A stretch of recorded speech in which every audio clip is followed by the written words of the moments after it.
Nephew, do you know... Celestia stopped, recoiling as she stepped into a puddle on the carpet.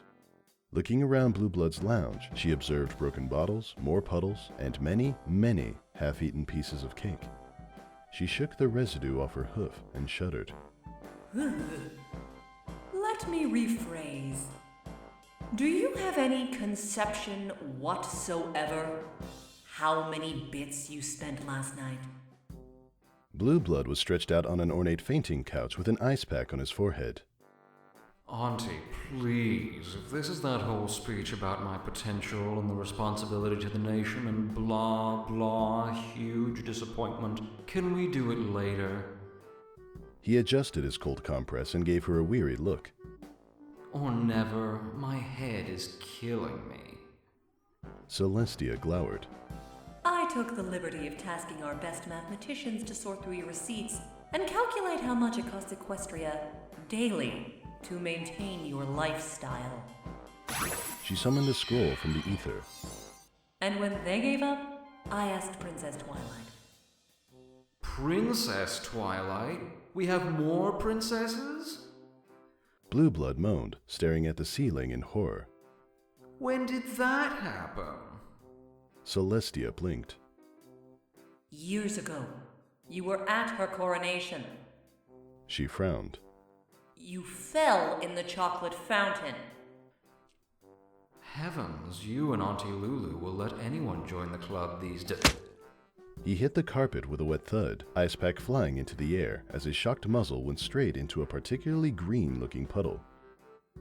Coughing and sputtering, he did not notice Celestia magically return his silk pillow back to his fainting couch.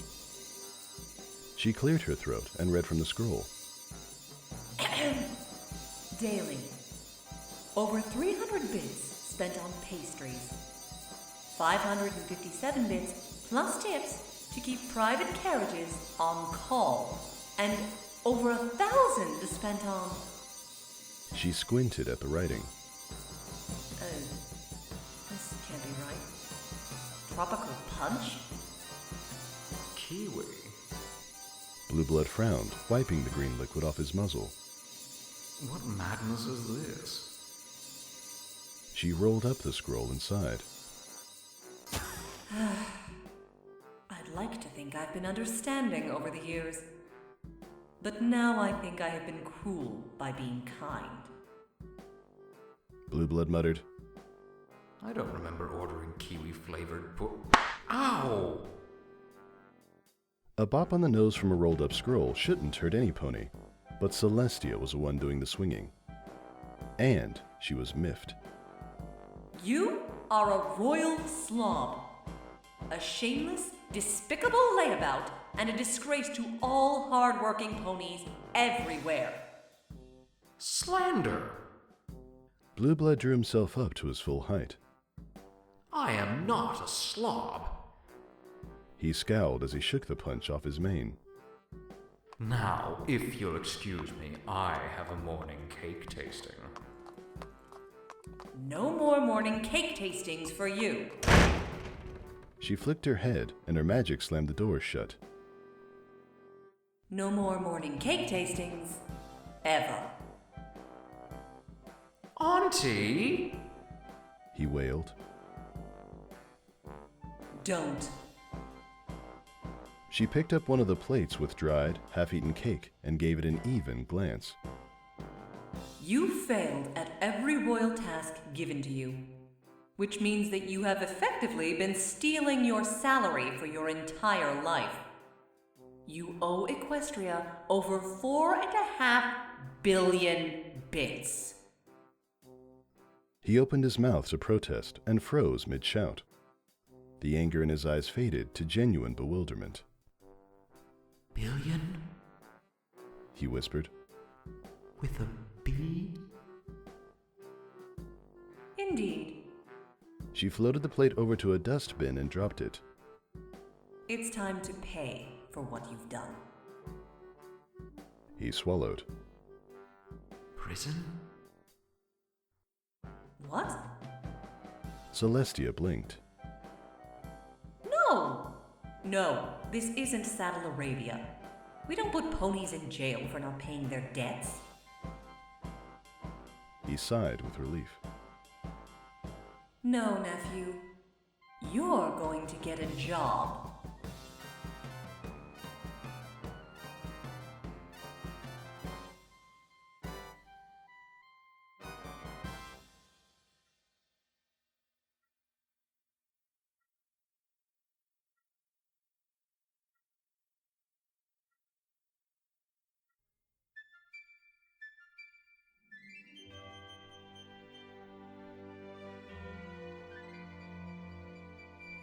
Blueblood looked at himself in the mirror. Around his neck, where there was once a brilliant blue Coco Pomel bow tie, number 4, naturally. A crude, orange and white pinstripe atrocity stared back, mocking him. Looking good, Bluesy. He turned and saw a smile that seemed to violate all the Natonian laws of pony physics. Miss Pinkie Pie, his new employer. They were standing in the pantry of Sugarcube Corner, where an old mirror gave the room the double purpose of also being a changing room. After giving him a crash course in serving, which seemed to literally involve Mrs. Pie crashing into tables and walls, showing him where everything was, they were moments away from opening. The last touch was the uniform. The horrible, horrible uniform. Isn't it peachy? Pinkie finished tying her own bow tie in the mirror. It was Mr. Cake's signature style. He gave her a look that could chisel stone. Yes, peachy. Even though they're out in Las Pegasus now, I like to remind ponies that this is still the corner that the Cakes built. Her smile faded for a moment. The new Sugarcube corner at the Villiangelo may be bigger, but we're the original. Blueblood rolled his eyes. So, no Canterlot-style pastries here, I presume? Her smile returned. Of course not, silly colt. Ours are better. So saddle up, because we've got a busy day. We're going to make tasty things for ponies to eat. And then, Princess Twilight is going to judge a cake baking contest for Principal Cheerilee's senior class. Oh, today is going to be fun-erific! Now, the final touch. She slammed something on his head, and he felt his mane constrained. He turned to look at his reflection in the mirror. A flimsy paper hat, designed in the same manner as his bow tie, rested on his head. The horror. Perfect! Your Sugarcube material now, Bluesy. Let's go! He moaned and followed her out of the pantry. He had only known this mare for a few hours, and he already wanted to quit. But Celestia's threats echoed in his ears. Remember, this is the only pony willing to hire you in any non-hoof labor intensive work under an assumed name. Make it work, or you're on the next train to a rock farm. And some pony will be watching. Miss Pie, I'm sure Auntie told you. My identity must remain secret while I am in your... employ. Absolutely. I hear you. While I'm the boss, no one will know you are a Prince of Equestria. Cross my heart, hope to die, stick a cupcake in my eye.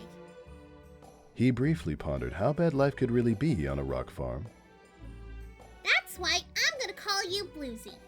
Short for...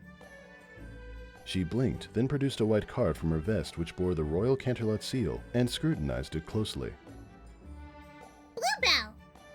Aww, that's a sweet fake name Princess Celestia gave you. She put the card away and turned to the front door, hoof resting on the close sign. Ready? The sun's rising, which means we open in 30 seconds. What? I haven't had any proper training. I have a million questions. A million? Gee, well, we only have 20 seconds. Just pick one, I guess. Well, what do I do if if a customer asks? Too late! Pinkie switched on the sign, unlocked the door, and stood back. Here they come!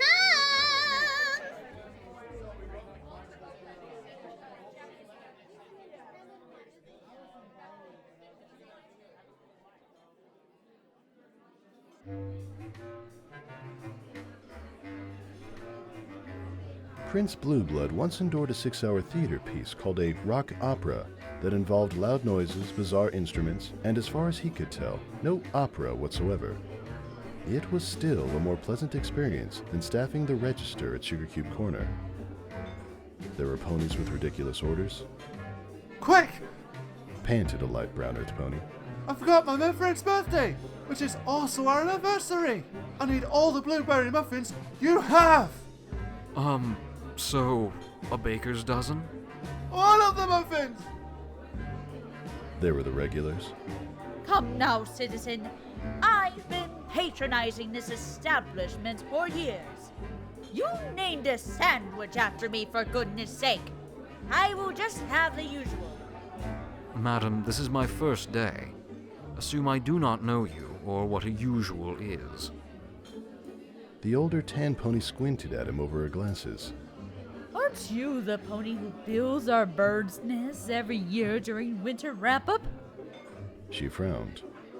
I thought you were a mare and had purple hair and a cat. And some ponies were just infuriating. I want something inspirational. The stallion tapped his hoof on his chin. He had a blue coat, music notes on his flank, and a maddening case of pastry indecision. Flaky, but not too flaky. Something that says, yes, now I can write my greatest symphony. Plus powdered sugar. But the worst was the Tartarus-born beast named Harshwinny. You're not Miss Pie. He blinked. She was a middle-aged earth pony wearing a freshly pressed business suit. Her face looked like she was born frowning. I am not. He said. She arched an eyebrow. I usually place my order with Pinkie Pie. Hi, Miss Harshwinny. Pinkie poked her head out from the kitchen. It's Bluesy's first day, so go easy on him. Thanks. Harshwinny didn't smile so much as frown slightly less. Very well, Pinkie. She turned to Blueblood and glared. You're going to want to write this down. I was briefly tutored by the smartest minds in Equestria, Madam Winnie.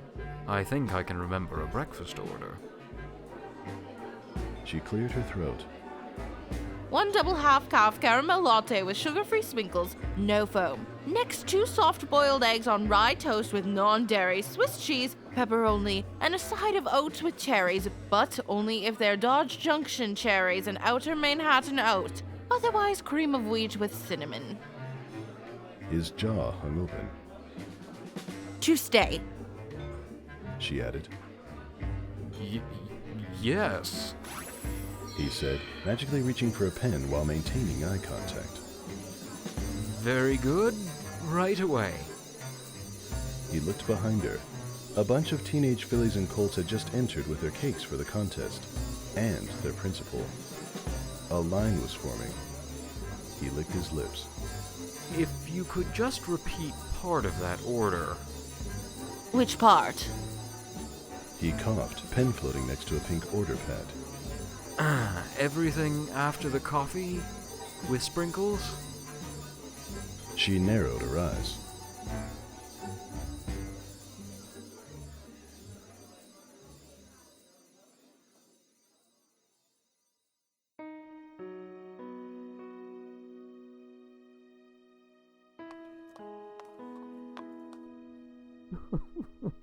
Bluesy? Pinkie knocked on the pantry door.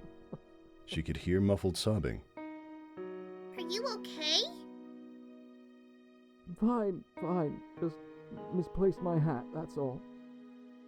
Are you crying? There was a pause, then more sobbing.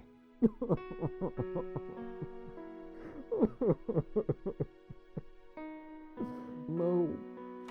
Pinkie slowly opened the door. She found Blueblood curled up in the corner of the pantry, next to a suitcase. Oh, Bluesy. I'm sorry, Miss Pie. I just can't. Blueblood wailed. There, he'll be alright. Pinkie offered a kerchief. I thought peasant work would be easy. After all, peasants do it. He blew his nose loudly. But I can't do anything right. It'll be okay. Pinkie took the now much heavier kerchief with a pair of tongs and threw it away. Too many orders, too many customers, too much math. He narrowed his eyes. And that mare, Harshwhinny. Oh, she isn't so bad. Once you painstakingly earn her begrudging respect, she stops yelling at you. Just never screw up her order. He stared at her. How, Pinkie? How do you keep such a positive attitude about such thankless work? She laughed. There's a lot of thanks, if you know where to look. Usually it's in a pony's eyes when they bite into a fresh muffin. Or a nice piece of... She gasped and defied another Natonian law by standing in the air. The cake tasting! Princess Twilight hasn't shown up yet, has she? I don't think so. There was the Pegasus with the crossed eyes, but... Horse feathers! Okay. I'm going to delay as long as I can, and you go find Spike. Blueblood blinked. Who? Spike! You can't miss him. He's the only dragon in town. Pretty tall. Tell him we need Twilight! Without a royal to judge this contest, we're going to be disappointing a lot of students. Oh, Twilight, where are you? As Pinkie ran off with a pained face, something shifted inside Blueblood. Something new and uncomfortable. Later, his royal psychologist would tell him that it was a bizarre phenomenon known as sympathy. He opened his suitcase. Sitting in its case was his pride and joy. The Coco Pamel No. 4. The Royal. So far, no pony had caught on that Bluebell was Blueblood. Pinkie had kept her word. But she looked so sad. He looked up at his reflection in the mirror. For you, Miss Pie.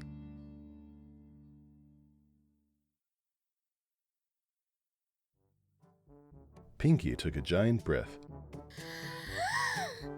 And that's how Ponyville was made. Silence. Every time she tells this story, it just gets weirder.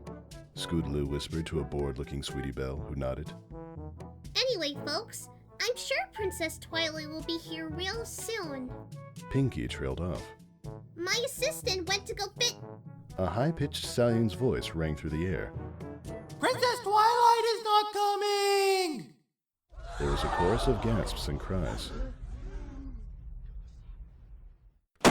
But fear not, Ponyville, your prince has arrived. He kicked open the door. Head high, bow tie crisp, and the best mane he could manage under the circumstances, he strutted into the middle of the room. No pony spoke, although many had open mouths. I hear there is cake to be eaten, and judged. My subjects, you are in luck. I am an expert in eating and judging cake. In fact, some days... His voice faltered a little. That's all I do. He shook his head and rallied. Which means that no pony is more qualified to rank these pastries. Now, whose cake is that? A smart-looking red-maned teenage mare in glasses eventually raised her hoof. Mine, Your Majesty? It's my senior project. Excellent. Bring forth the cake and sample me. He held out his hoof expectantly. Nothing happened. He heard a harsh whisper that sounded like Miss Pie. Go on, Twist. Sample him. Twist gulped, cutting off a thin slice of her pink cake. She put it on a paper plate and passed it to Blueblood. He focused his magic and broke off a tiny piece. Popping it in his mouth, he chewed carefully. Yes, exquisite. Strawberry with a hint of mint, buttercream, but not excessive. He swallowed and wiped his mouth with a napkin. Little too much focus on making the cake fluffy as opposed to flavorful but excellent frosting. Well done, Miss... Twist, was it? Twist gawked. Yes, Prince?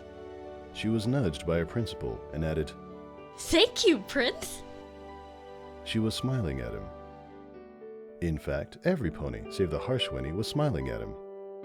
A warm feeling enveloped his body. He did a little bow. You are welcome, my friends. Try my cake next, Prince. No, try mine. It's blueberry. Pinkie whispered in his ear. Looks like you're a hit, Bluesy. Blueblood laughed. Yes, yes. One at a time, my little ponies. I will try all of your cakes. He threw his hooves into the air. Another! As one, every pony watched the plate with Twist's cake sail through the air, crest by the ceiling fan, then arc downward and land right on Harshwhinny's face. Several hours later, Blueblood and Pinkie were still cleaning. The contest had been cut short, with Twist declared the winner by default. After Harshwhinny's expletive-laden tirade and the food fight that ensued thereafter, Principal Cheerilee and 3 teachers couldn't restore order. But the fillies and the colts seemed to love him, especially Twist, but especially Pinkie Pie. Oh my sides! The expression on Harshwhinny's face! Pinkie giggled. The swears she used! I had never heard some of them before! Colorful, yes. Blueblood sighed. I'm sorry I made a mess of things, Miss Pie. I'll understand if you don't want me back tomorrow. Are you kidding? Today was great! The fools loved it! She wrapped a hoof around his shoulder and gave him a hug. You're a riot! Blueblood or Bluebell, I'd have you on my staff any day. He blinked, and his muzzle broke into a disbelieving smile. My eternal gratitude, Miss Pie. The clock told 6, and she crowed, That's that. We're closed. Same time tomorrow? Blueblood exhaled. Same time tomorrow. He undid the bow tie and headed for the door. Lucy, wait! Pinkie said, running towards him. You forgot your pay! Ah, yes, of course. That is why ponies work, after all. He held out his hooves expectantly. She dropped in 54 bits. He blinked. That's all? She nodded. 6 bits an hour, 10-hour shift, minus 10% in taxes. That's 54. He was shaking. That's all? Pinkie frowned. Yeah. I told the princess how much this job paid after taxes. Didn't she tell you? He collapsed on the ground and started bawling. No, no, it can't be. Come on, Bluesy. 6 bits an hour is more than I made when I started. You don't understand. I owe Auntie 4.5 billion bits. He sobbed. Oh. He threw his head back and wailed. I'll be paying this off for forever. I think he's learned his lesson. Don't you, Tia? Celestia stared from the Sugarcube corner window, shrugging. I suppose so. Luna gave her a look. You know you're going to let him come back eventually. I know. Neither princess spoke. Of course, we could let him work just one more day to make sure he... Excellent idea, Lulu. Celestia said, a devilish smirk on her face. Now, let's go pick up Twilight and get some punch. They flew off together. As they glided over Ponyville, Luna glanced at her sister. Twilight is going to be upset when she finds out you gave her the wrong date for the contest on purpose. Twilight will get over it. After all, it's a free pastry day tomorrow. Luna blinked. At Sugarcube Corner? Of course. The crowds are supposedly quite intense, but I hear their service is excellent. Luna was trying not to laugh. Oh, Tia. Blueblood will never forgive you. Celestia winked. Let him eat cake.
Hey everyone, thanks for watching!